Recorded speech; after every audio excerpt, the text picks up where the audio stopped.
तो इस वक्त की बड़ी खबर इंडिगो एयरलाइंस से जुड़ी हुई सामने आ रही है। सीईओ पीटर एल्बर्ट्स ने इस्तीफा दे दिया है और इसके बाद राहुल भाटिया ने एक बार फिर से कंपनी की कमान संभाल ली है। वैसे आपको बता दें कि इंडिगो के फाउंडर हैं राहुल भाटिया और फिर से एक बार फिर उन्होंने कंपनी की कमान को संभाल लिया है। ये एक बड़ी खबर इसलिए भी अहम हो जाती है क्योंकि देश की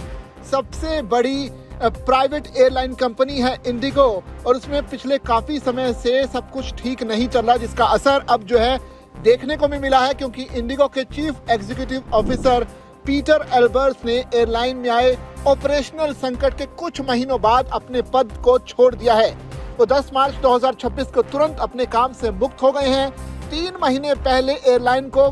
बड़ी फ्लाइट दिक्कतों का सामना करना पड़ा था, जिससे कम से कम 3 लाख से ज्यादा यात्री प्रभावित हुए थे। सितंबर 2022 में इंडिगो की कमान संभालने वाले एल्बर्ट्स पिछले साल दिसंबर से लगातार प्रेशर में थे, जब एयरलाइन के हाल के सबसे बुरे ऑपरेशनल संकट ने कई सैकड़ों उड़ानों के साथ उनकी साख को भी तगड़ा नुकसान पहुंचाया था।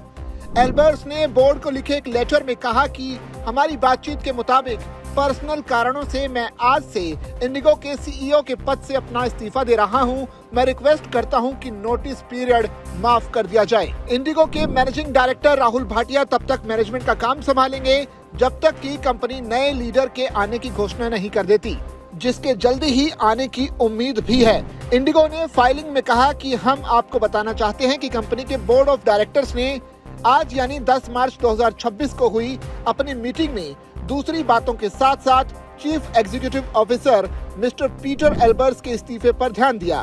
वो 10 मार्च 2026 को बिजनेस के घंटे खत्म होने के बाद कंपनी की सर्विस से हट जाएंगे। Managing director mister Rahul Bhatia कुछ समय के लिए कंपनी के काम का मैनेजमेंट संभालेंगे। बोर्ड के चेयरमैन विक्रम सिंह मेहता ने कहा कि राहुल एयरलाइन के मैनेजमेंट का काम संभालने के लिए वापस आए हैं ताकि कंपनी का कल्चर मजबूत हो सके, ऑपरेशनल एक्सीलेंस को मजबूत किया जा सके और अपने कस्टमर्स को देखभाल, भरोसे और प्रोफेशनलिज्म की बेहतरीन सर्विस देने का अपना कमिटमेंट और भी मजबूत किया जा सके। वैसे आपको बता दें कि इंडिगो एयरलाइंस भारत की सबसे बड़ी प्राइवेट एयरलाइंस है। सबसे ज्यादा तादाद में जो हवाई उड़ानें हैं आज भी इंडिगो की चलती हैं, लेकिन पिछले कुछ महीने पहले एक संकट की वजह से देश में लाखों एयरलाइन के जो यात्री थे वो प्रभावित हुए थे और उसमें सबसे बड़ी जो दिक्कतें थी वो इंडिगो के ऑपरेशनल में सामने आई थी और इसी की वजह से लगातार इंडिगो की जो साख थी वो उसे बट्टा लगा, उसे नुकसान हुआ और उसके बाद से लगातार इंडिगो के सीईओ थे जो एल्बर्ट्स, पीटर एल्बर्ट्स, वो प्रेशर में थे और आखिरकार ये प्रेशर उन पर भारी पड़ा और उन्होंने 10 मार्च 2026 से अपने इस्तीफे का ऑफिशियल अनाउंसमेंट भी कर दिया। लेकिन अब कंपनी की कोशिश है कि अपनी खोई हुई साख को वापस पाना, साथ ही उनकी जगह यानी कि पीटर एल्बर्ट्स की जगह एक और ऐसे लीडर को लाना जो कि कंपनी को फिर से अपनी बुलंदियों पर पहुंचा सके।